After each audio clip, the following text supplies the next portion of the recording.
Hello everyone and welcome back to our YouTube channel.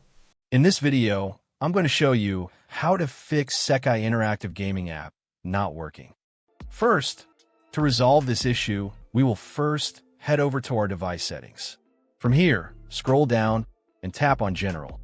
Once you're in the General Settings tab, look for iPhone Storage option and tap on it.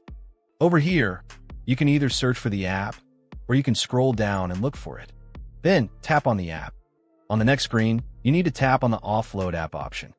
A confirmation pop-up will come up. Now tap on the Offload app option here. It'll take a bit for processing, and then a reinstall button will show up. Simply tap on it to reinstall the app. This should resolve the issue, but if it doesn't, then you need to check if the app is running an older version. Head over to App Store. From here, double tap on this search icon in the bottom right corner, and then search for the app. Once the app comes up in the search result, and if you see this update button right next to the app, simply tap on it to make sure you're running the latest version of the app. However, if you continue to encounter this issue, then you will need to completely reinstall the app, which usually resolves the problem. Head over to this screen the way we did before, and over here, tap on the Delete App option here to uninstall the app from your device. A confirmation pop-up will come up. Now tap on the Delete option here.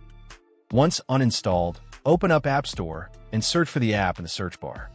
After the app comes up in the search result, simply click on this cloud icon to install it back onto your device. Hopefully, this resolves the issue.